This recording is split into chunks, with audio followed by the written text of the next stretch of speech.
All right, everybody. Thank you so much for joining us today. This is Page One Power, the summit. And today we're doing our SaaS workshop. We're going to go ahead and give all the participants a couple minutes to jump into the session here. Thank you all so much again for joining us today. And we hope to be able to share some great wisdom with you all on what our team is doing day in and day out to earn links for brands within the SaaS space. So go ahead and give everyone another minute or two to jump in. If you want to throw in the chat where you're joining us from, we love to see where our audience is joining us from, and we'll take a look at that and give you all shout outs there. Real quick again, as we've had a few more people jump in, this is our SaaS workshop webinar. It's part of our Summit SEO series. Really, the idea behind this is to provide some industry specific resources to the SEO community. Today's session, we have members of our link building team here at Page One Power who are going to break down and analyze some sites. At first, we've got some examples of brands that we've worked with. Next, we've got examples of just sites that we found out in the wild that we think are cool, that we can talk about how we might build links for those. And then ultimately what we'd love to do is to be able to look at your own websites and provide you all with feedback on how we might be able to help you and your company. So if you want to add your website to the conversation, go ahead and put your URL in the chat, and we would be happy to take a look at that and provide you with some free link building advice today. So real quick, as introduction, I'm Michael Johnson. I'm the Partnerships Development Manager here at Page One Power. So I oversee the onboarding of all the new projects that we work on. I help to strategize a lot of the campaigns initially and help to provide direction on to our team on how we can go about building links. I've got 3 members of our link building team here. I'm going to go ahead and let them introduce themselves and tell you a little bit about what they do. We'll go ahead and start in alphabetical order and let Amethyst go ahead and introduce herself. Yeah, hi everyone. I'm Amethyst Tagney. I'm based in Boise, Idaho, and I work on the COT team, and COT stands for Content Outreach Team. And what we do is we outreach different guest posting sites, and we manage those site relationships and then strategize articles for those sites. Fantastic. Heidi, go ahead. All right. Hi, everyone. I am Heidi. I am an advanced link builder. So my sole job is to build links, which ultimately spreads visibility by gaining links to content for a client. Fantastic. How about you, Natalie? And I am Natalie Thomas. I'm also based in Boise, Idaho. I'm part of the on-site writing team, which means that I strategize and ultimately write the content. And in the case of linkable content, we work a lot with the COT team to kind of develop the best content possible in that sense. Fantastic. Well, thank you so much, Natalie. Thank you so much, Amethyst and Heidi, for those introductions. So what we're going to go ahead and do is we're going to start off by looking at Atera.com. This is an example that we talk quite a bit about in presentations that we give. It's a company we worked with for a long time, and they are a really good fit for this because they are a SaaS website. So they primarily specialize in IT software. So they use like stuff like RMM, remote monitoring and management, different workstations. We'll go ahead about how building for a client like Atera. Yeah, so I like to always start by looking at the site, obviously, just to kind of see what they're about. And I'll share my screen so that you guys can kind of see what my process is like. Let's see. First, after finding out kind of what their form of link building for me personally is to get fresh mentions. So those are unlinked mentions just in Google.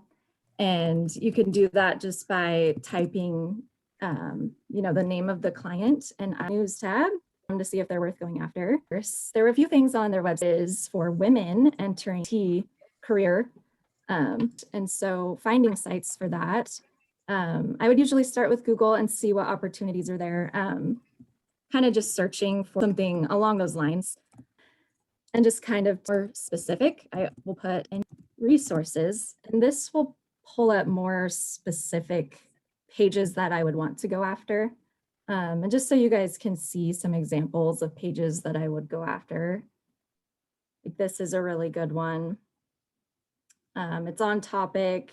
It's also relatable to women. Women in STEM, that would be a really good like search string to use as well. There's a couple other ones here. Oops.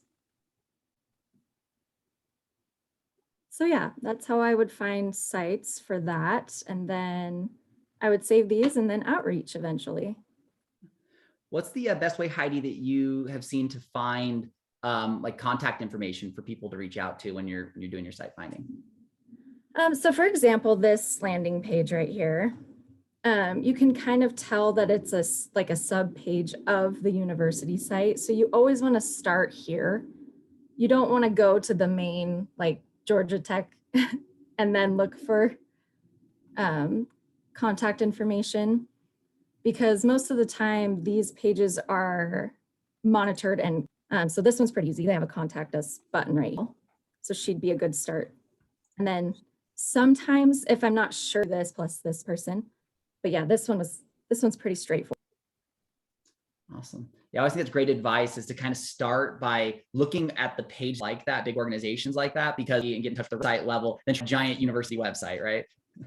Well, let's go ahead and now let's talk a little bit and let Natalie talk a little for Atera and why those worked as link targets for our campaign. I think I'll open with just kind of an overview, because I think that will kind of what we did.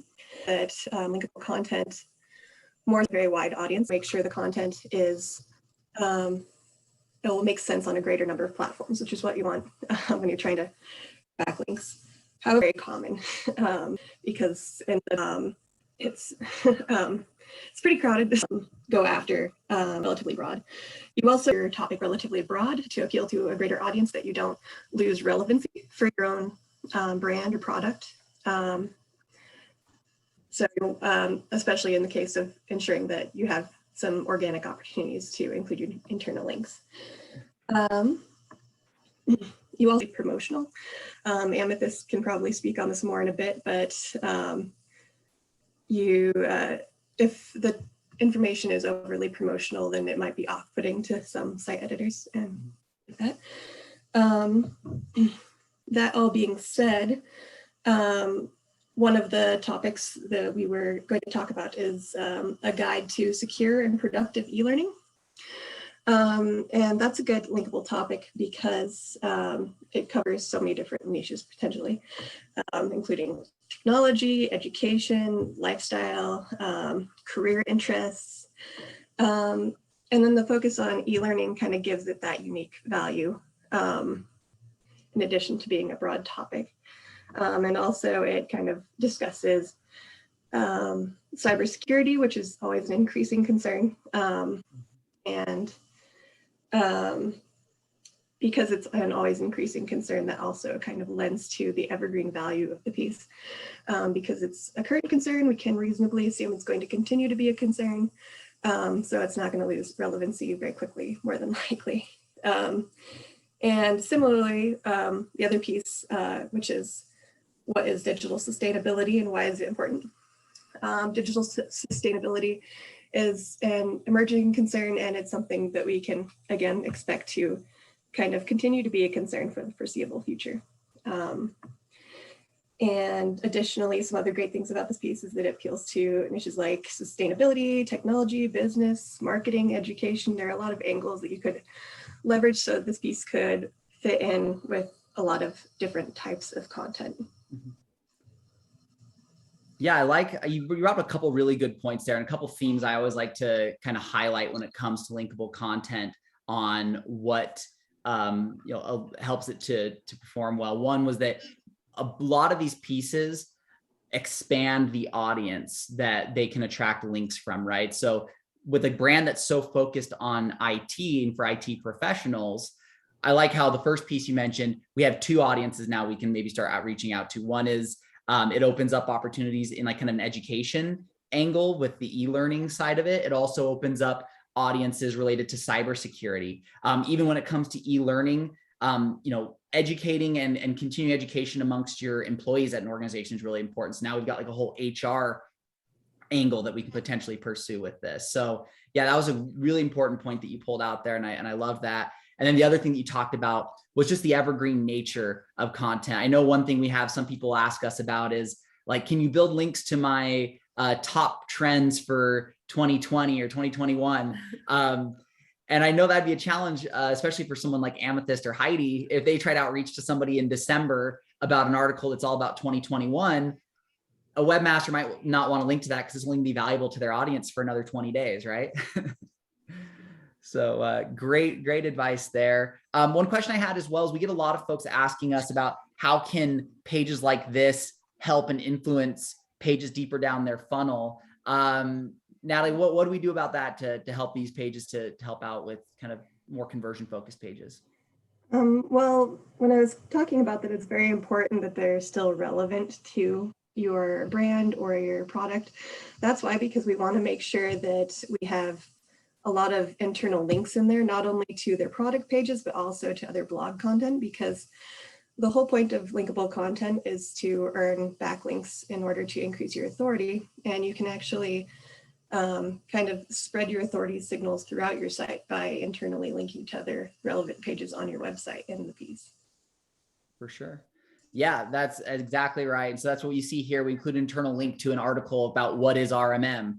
Not a lot of people want to link to an article on a very specific IT topic, but however, it's a really important keyword for our client, but we're able to influence and help that page by internally linking it. So great. Yeah. Thank you so much. That was great, Natalie. So Amethyst, we went ahead, we took all this time to create this great linkable content for Atera. How does your team then go about using that to attract backlinks? Yeah, let me share my screen real quick. So yeah, like our jobs would be really, really hard without on-site's help for the most part. When we get a client, sometimes they have really hard to link to or sometimes even no content. And so when we get like a new piece like this that comes down the pipeline, we look at it. And so a guide to secure and productive e-learning. And we look and we think of like, what kind of niches would this topic fit in? And I'm looking right at it is like, I can put this on teaching and learning sites. I could put this on tech sites, business sites. You know, you can run the gambit. You could put this on a lot of sites. And so then we kind of go through our arsenal of sites and we see like, okay, which of these sites fall into these niches? And then we start strategizing articles for those clients and sites. And so I have a couple of sites that we wrote for that use this guide, and I wanted to show some as examples. And the first one is an HR site called HR Cloud. And so we strategize an article on HR's role in employee training and development. And let me scroll down to where we use Atera's link. And so we use it here in this section, making sure all the training materials are provided.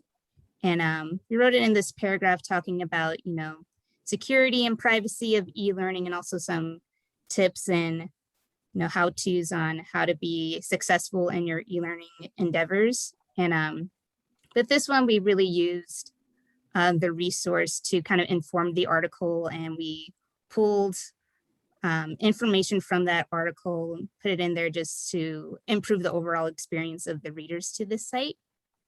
And we did pretty much a similar thing on this other site called NuiTech, and they target teachers and businesses. And so for this article, we decided to go with the business angle on employing training in a remote world, and scroll down to where we used. So we use the resource in Agile Curriculum.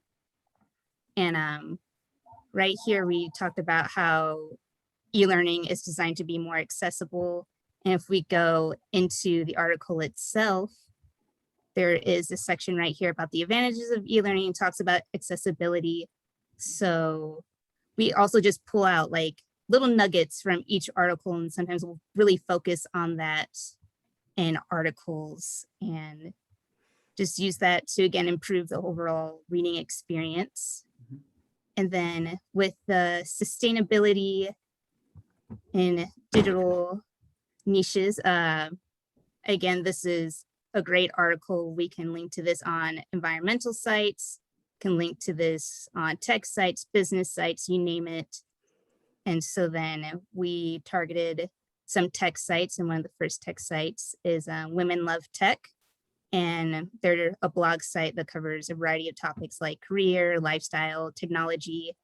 And so we strategize an article on how women are integrating sustainability into tech. And for this article, we decided to go with the route of kind of adding more information, like what is digital sustainability? We talk about Ellen Jakowski and what she's doing in tech. And so in here, we use Atera's link right here, digital sustainability efforts like these. So then it gives information like when somebody's reading this, it's like, oh, what do those efforts look like? And then they can hop onto this resource and be like, okay, this is what they mean by when they talk about this. And then we also use that digital sustainability resource on Rebellion Research, which focuses on AI asset management. And with this one, we decided to pair the topic of the article for this site and the idea for Atera's on-site piece and just make it very similar. It's like, what is digital sustainability? And Atera's piece talks all about digital sustainability. And we used it, like it's pretty much right up here in the beginning. And again, it's just to bring more information to the readers and learn more what digital sustainability is. And sometimes we'll do that where we'll write an article very similar to a client's article, is that it gives it real staying power. Like it's very hard to pull a digital sustainability resource from a digital sustainability article. And so, we wrote it and the editor loved it. Awesome. I love the way you kind of the frame at which you think about guest posting, because so often, a lot of times when we talk to clients about guest posts, so often it's concerns about how's our brand being represented in this? Are we promoting our brand in the guest post? How are we? Yet when you're talking about this, you're constantly talking about how are the users using these links? What are the editors of these websites and publishers thinking about the links? And that really is like the key to earning good links. That I think a lot of brands, it's important to take that step back. You have to kind of not think about yourself and your brand for a minute. Instead, put yourself in the shoes of the audience of the site you're targeting and the editor or the webmaster of that site, and thinking about what are they looking at in an article? What are they going to be willing to link to from a piece? If we had within a digital sustainability piece just included a link back to our client's product page, it'd probably be stripped real quick, or they would reject your post because they wouldn't see the value for the client there. So those are great pieces of advice. And I think, one thing from Amethyst on that section, I think to me, it's just really putting yourself in the shoes of the person that you're reaching out to. Yeah, exactly. Like when somebody reads an article, they're reading it for information. If they want to buy something, they'll probably look on an online store for that. Yeah. It's funny too. I think what was somebody is, I think it was 70% more likely to buy from you if they get introduced to you through your content. So it just shows how powerful content can be. So yeah, someone might end up looking at your link from an informational perspective, but they're already beginning to get to know your brand and trust your brand through that content. So great stuff there, Amethyst. Let's go ahead and let's pull up a quick example. This is a brand that we don't work with. This is a site out in the wild. It is a brand that I do like to, I've used as an example in a couple of my presentations because I think there's some really good opportunity for them, but it's paycom.com. So they are a payroll software, HR and payroll software. So I thought this would be a really good opportunity for us just to look at a site and kind of fresh off the street. Let's talk about how we might go about supporting this site with link building. So we're gonna do the same process we did for Atera. And Heidi, I'll go ahead and let you kick us off by talking about some resource and research link opportunity. Oh, and you're on mute, Heidi. Oh, sorry about that. Okay, so speaking of putting yourself in their shoes, that was sort of one thing I noticed about this site when I was kind of looking through their content. And usually my go-to is to obviously go to like their blog because I want to look for guides, useful how-to guides, maybe stuff like that. But I noticed just a lot of topics maybe that most people wouldn't know about, or maybe they're time sensitive like this in 2021. just kind of, I guess, really specific things. I did find, let's see, this one, which was how HR tech can accelerate your small business. So I liked this one because the small business niche it's big enough. I also could go HR route as well. And, you know, the guide is nice. It's not super spammy or promotional or anything like that.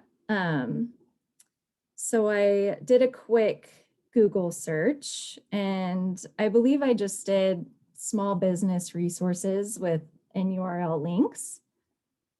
And I came across these.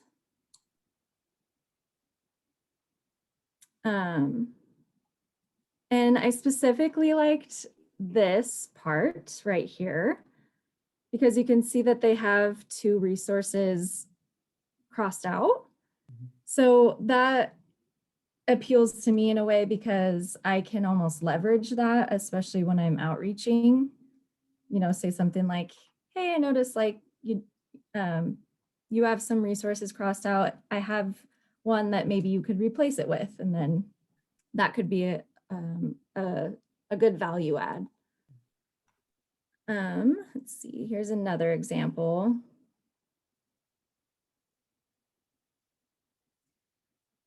So yeah, this is just another page with similar resources on it. Starting a business, general business, anything like that will work. Another one that I liked, this one was more of the HR niche. This one was good, but it also does sort of have that, I don't want to say time constraint, but it's only relevant to a certain time. Yeah. Still really good information that I'm sure people would want to reference or know, you know, anytime. But I did find a couple examples for those as well of pages that I would go after. And this is more of just like an HR, it just lists a lot of like general HR resources. Mm-hmm. And then this was another example.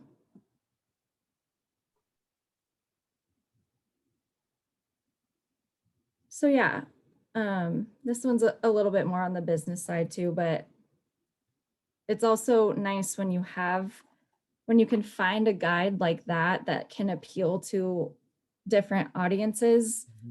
You just have more opportunity. For sure. I mean, a topic like open enrollment for like a payroll, like HR related software. I mean, insurance is a big part of benefits and all that goes into a small business, and definitely a topic that they should care about. But then, like you said, that open enrollment topic is related to what they do, but then also it builds a bridge to health insurance related topics, HR related topics, you know, business owners, all kinds of sites and resource pages would be interested in that. And I liked that one, the other resource page, the HR specific one that you had. We don't have the domain authority pulled up for it, but I bet you that is not a super high DA website. I bet you it's probably on the lower end of the scale, but it's so relevant for them to get links from a HR specific website back to a HR software. That's a really good link for them to have. And so that's one thing I always recommend to people is not just chasing domain authority, but looking at the relevance of the link and viewing that as a main quality indicator. Because I think this would be a really good page for a brand like Paycom.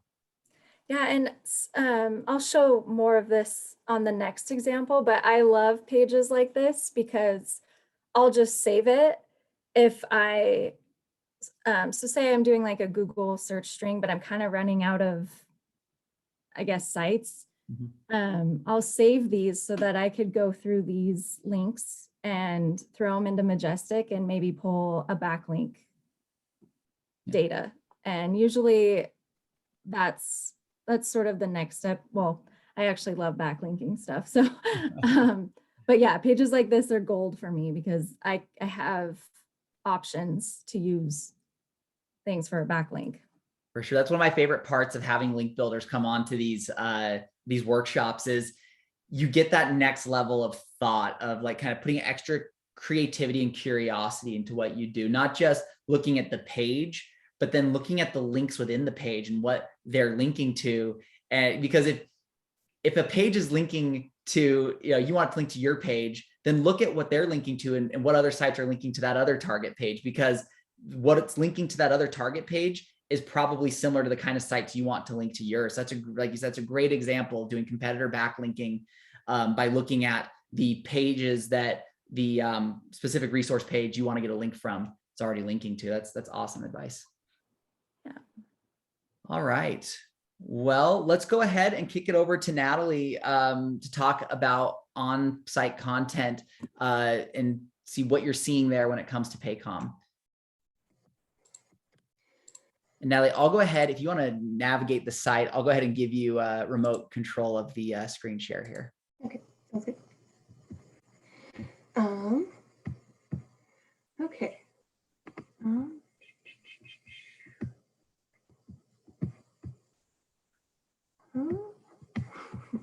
Oops. I always have difficulty with this. You got to find where the mouse is. There it is. Yeah. I don't know how to add a tab. There's kind of a pop-up. Oh, yeah. There's a little plus right there. I'll add that for you if you need it. Okay. There you go. Let's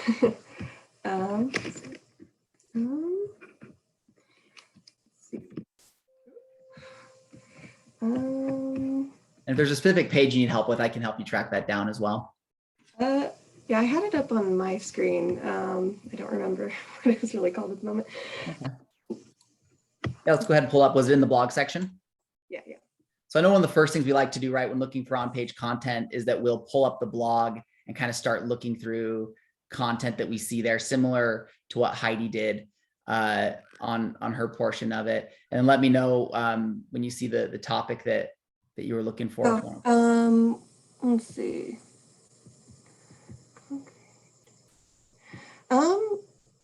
Well, conquering turnover is a decent one. It covers like technology. It covers business and marketing interests. And I think there's kind of a overlying critique, I would say, for this site. And that's that they do have some gems in terms of linkable content or potentially linkable content, but the topic is good, but the delivery isn't great. So it's actually very thin content. All of it's very short. Like a lot of it looks like it's maybe like 500 words. So I almost think that this would be a great candidate for a lot of revision work to kind of just like really pump up what they already have going. And as I said, also like they do have a lot of opportunities to expand their content as well, just because their product in of itself is really useful to a lot of different businesses. So, and especially if you already have relationships with a lot of business sites, then that's going to be, there's going to be a lot of opportunity there. For sure. And that's what I kind of noticed too, is that topic of turnover. I mean, even now in the current economy is so big, people are having a hard time keeping hold of employees and hiring and bringing them on. I mean, you could think about how many people are interested in that topic, maybe how many publications out there would be willing to link to a topic like that. However, when we then get too specific, though, we start talking about HR tech. And then on top of that, we don't really have very much information about turnover, what it is, how to deal with it, right? There's just not enough meat in this article for it to be a really good linkable asset. So I think like that's a good point you made there, is with it being so thin, it is restricting opportunity. And then even just kind of at the end of it, getting a little bit too specific in applying it to their software rather than keeping it more audience focused. Yeah, I think that's a really, really common problem in blog content. Maybe the problem I see the most is that people often think of their blog content as kind of just like delivery device for like kind of promotional explanations of their content, rather than thinking about what the searcher is really probably interested in with the page. want to kind of bait and switch them like that. Exactly. So again, that inability to think about the audience, more of a thought about how to promote the brand. Yeah, and I had a suggestion for like a type of article I would potentially suggest to them, and it would be how to determine what workflow model will work best for your small business. And I thought that would be a good one because it's very directly relevant to their product. So it would be very easy to add in a lot of good internal links in there. And additionally, workflow models are meant to kind of facilitate a lot of things like financial optimization, mental health for employees, just a lot of different elements of your business structure. And so I think that could really be relevant to almost any business that has any kind of concern that workflow improvement could benefit. Sure, fantastic. And you also added in then the audience focus of small business, right? Which is such a big audience out on the web, and one that a lot of people are passionate about. So I think that's a fantastic idea, and one that would definitely create opportunity. I guess Amethyst is probably a good chance to kick it over to you and kind of put some thought into that. I mean, I liked how Natalie threw out like even how workflow models could help with things like mental health, but an article like that, workflow models, small business, what kind of opportunities can that create for you when it comes to outreach, and how might we go about fitting that into an opportunity? Oh yeah, like once we open the door with that article that Natalie suggested, it really does, like, we can target so many more sites than we could have previously. Like taking a look at their blog right now,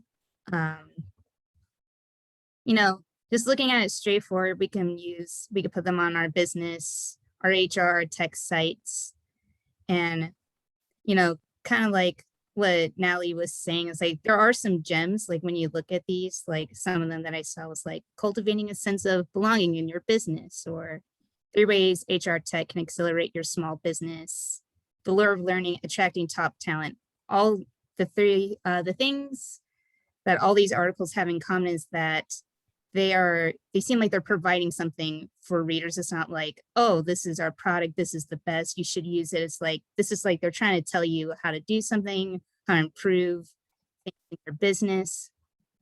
And like Natalie says, like looking through it, though, it's like you see the titles like, oh, this looks like it's going to be a great article, and then you start scrolling down, it's like, oh, okay, they're talking about themselves, they're talking about their products, and that makes it really, really hard for us to use in our own articles, because site editors, especially savvy site editors, they'll read through this and kind of, they'll be like, okay, this looks sponsored, this doesn't look like it'll provide value to my readers, I'm going to take this article right out.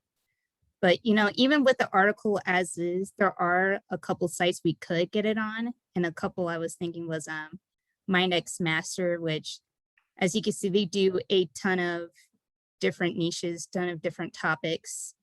And also AppCone Script, which they are a little more business focused, but they're pretty similar to Mindex Master, that they take a lot of different topics. And the reason why I would choose these 2 sites is because we've been working with them for quite a while. We've built trust with the site editors, and they've had a history of accepting links like Paycoms in the past.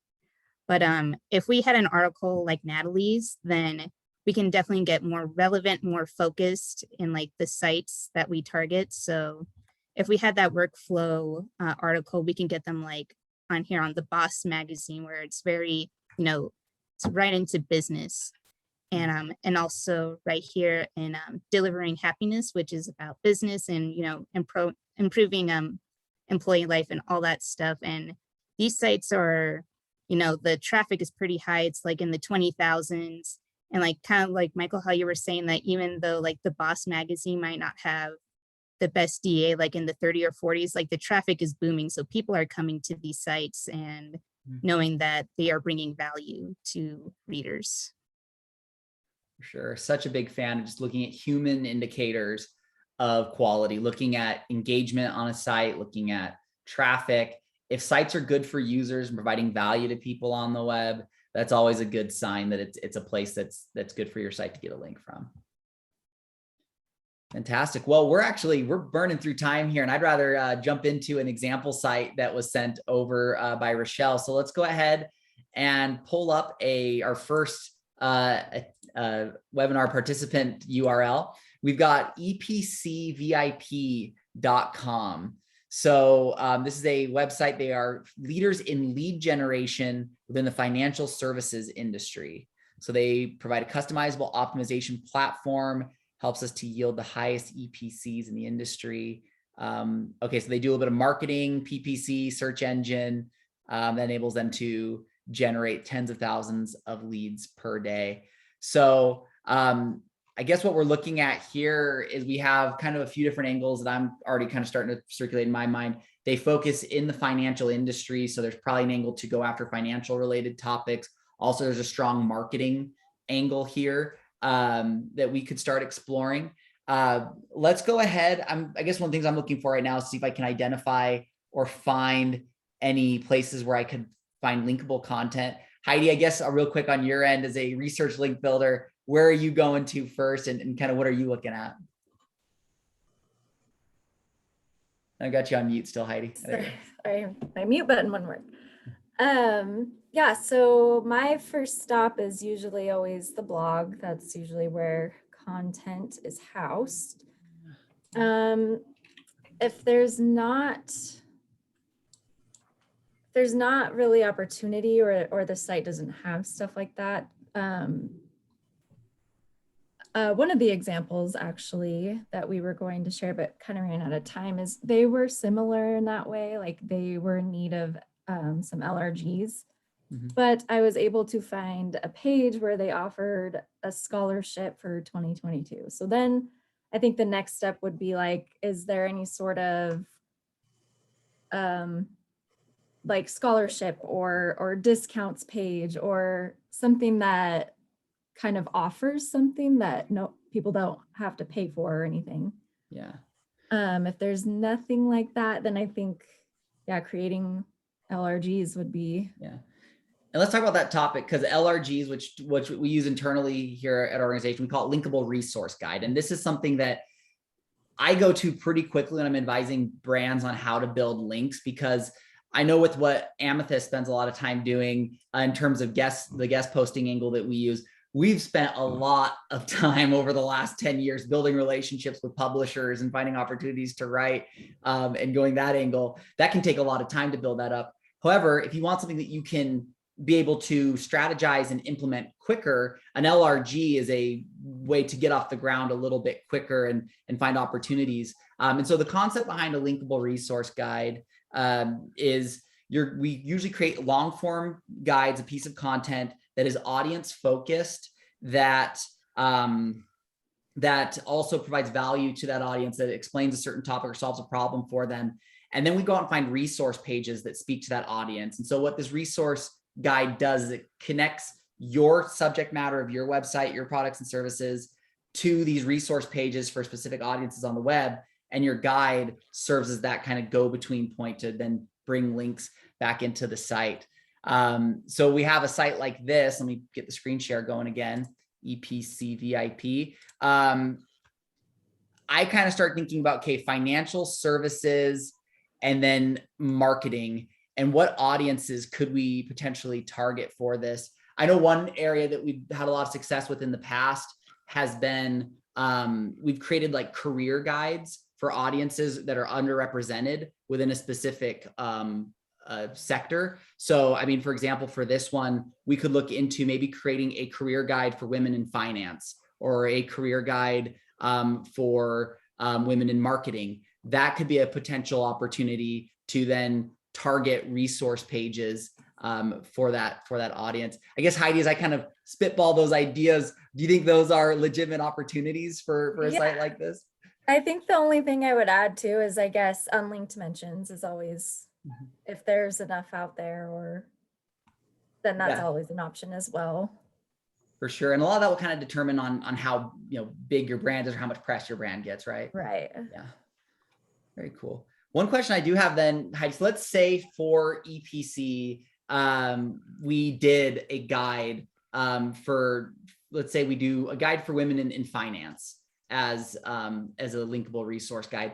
How would you go about finding pages? Would you be able to provide us a quick example of how you would find pages for a guide like that? Yeah. So I mentioned before that I love to backlink stuff. So let's see, I think I did something similar down here. Okay, that one was different. So I think what I would do is just start off let's see, what if I did women in finance and then something like this. So I would go and try to find, so this is kind of bringing up a lot of financial resources for women, but that's not what I'm looking for. So not so much finance career, but personal finance resources. Okay. So say this was working out how I wanted it to, and I find a page and it has a bunch of relevant resources. I would steal one of those resources and then I would just throw it into Majestic. And this kind of tactic I will mention, it's a lot of trial and error. Yeah. The first time, so this isn't relevant to the women in finance, but sometimes you'll pull something up and it'll have nothing. Or sometimes you'll pull it up and it'll have numbers like this, which are good. Because then you have a lot of sites you can go through and kind of see. But yeah, I think starting out trying to find a good backlink target and something that brings up higher numbers, that's the route I would go. And one thing I even thought about too, you said, a lot of it is trial and error, right? Sometimes you come up with an idea that you think is gangbusters, that one, I was this is going to work. And then, maybe it didn't. But then also sometimes you got to kind of maybe even tweak what you're thinking. So when I was doing it, I kind of, just while we were talking there, pulled up a few different search strings. And one that I just tried that maybe worked a little bit better was career resources. And I used finance, women, and I was able to find some that were a little bit more career focused rather than finance focused. And so that maybe could be an alternative angle here, but there's some pretty nice resource pages here, lots of different sites, different kinds of opportunities here. So that was one that kind of came out to me, even is kind of going back to some of the topics we talked about earlier. It's just that curiosity and willingness to explore, I think sometimes will be really helpful, especially for niche things like lead gen for financial services is very specific. And so being able to get links in this space will very much require a willingness to be creative and kind of expand the kinds of sites you'd maybe initially think you'd get links from. I feel like that was definitely a learning curve when I first started doing this, is that don't be afraid to play around with your search strings, especially because Google can sometimes just be in a mood, or it may just be picking up on certain things that you can really be more creative with. Yeah, every word in a search string can trigger a different result or a different page. And just by trying out some new angles or some new ways of phrasing things, different synonyms that can give you a new page or a new opportunity. I think that's great advice. Natalie, I guess as you look through this site, I don't know if you had a chance to pull it up on your end. Did you have any thoughts on potential, because it doesn't look like there's much content on the site. So I think that's the first thing when you start creating content. Any thoughts on maybe angles they could think about or pursue? Well, as you guys brought up, it is a little bit of a tricky one just because it has a couple of different angles there. It's lead generation, but specifically in the finance industry. Unless they had any kind of specific requests relating to ensuring that finance angle remained in the title, I would actually recommend going with something more leaning toward the lead generation aspect, and then just ensuring that we have an opportunity somewhere in the article to organically mention that in the sense of the finance industry. And that would kind of broaden the relevancy. That would give us more topical opportunities. So an idea I had was maybe something along the lines of opportunities for developing client relationships in the digital age or something like that. Because that also has that tech angle. It's client relationships are really connected to high quality leads, lead generation, and it should be relevant to a lot of different like business interests. And just always a question I ask first thing, even for linkable content, is what problems can this product or service solve? And I think that's a really good jumping off point. So I start with that, and then I kind of try and broaden the topic from there if needed. Absolutely. I love that. How can I solve a problem, and what problem can I solve? If you create content that solves problems for people or gives them, like, that's half the battle of earning backlinks, because if there's clear value that you can explain to webmasters as you're doing your outreach, that solves half the battle when it comes to earning good links. So that's great advice there. Amethyst, how about you? I guess in terms of the kinds of sites that you can think of that would be good opportunities to try to outreach to for a site in this space? Yeah, like some sites that come to mind are just like, sales, business, marketing, everything that they kind of list down there. It's just like, okay, those are the niches that we can target for link building. For sure. And then one angle I just got, even just scrolling right there, opened up a whole new data security, like right there. From an on-site content perspective, and even like site if you created content about data security and cyber security, we've already talked about it with Atera and some of those brands. That is a niche that is really good for link building opportunity, is writing articles about that. So the fact that that's something they talk about on their site and focus on, that could be a really good good opportunity to create some content around. I love that. Very cool. So yeah, so this one, I would say it's a very niche thing, but the first thing I would do, we probably got to get a blog or resources section created on the site, because pitching out a site as it stands like this, it's going to be very hard. And I think that's the number one thing we kind of got from all of the panelists, was just it's going to be very hard to build links to anything on the site as it currently stands. So I would develop a blog resources section. From there, begin thinking about, kind of to summarize, thinking about what problems do you solve for your audience? What audiences does your service interact with? So we kind of talked about some of those: finance, marketing, tech.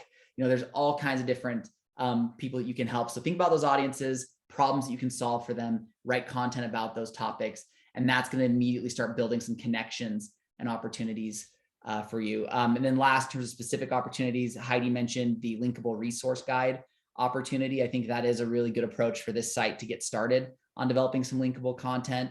So definitely look into creating a long form guide targeting a specific audience that has resource pages dedicated to them on the web. As we mentioned, using search strings, like this, a topic or audience, describing it there. Use like in URL links, in URL resources. That's a really good way to then find a variety of different kinds of pages out on the web that might be willing to link to a guide if you were to create it. Fantastic. Well, we've got a couple minutes here. If there's any further questions or sites that the audience would like us to look at, we'd love to take a look at those. I know I did have one more example site that we didn't hit, because I wanted to make sure we had time to review audience questions, but do we want to go ahead and take a look at Splunk real quick, and we can chat about that for the last 8 minutes or so? We'll kind of do a express version of a review for that site. So I'll go ahead and pull up Splunk, which, as I recall, they are a data website. And hey, Rochelle, thank you so much for submitting the site. It's always brave of folks to be able to put their sites up and let us discuss them. So we appreciate you offering it up there, and hopefully we gave you some actionable feedback. So yeah, Splunk, they turn data into doing, they power security, IT, and DevOps departments. So definitely very B2B IT focused related software brand here. But Heidi, let's go ahead and let you take a look at this. Maybe give us some feedback on initially what you'd be looking at from a research link opportunity. Yeah, so what I found, let's see.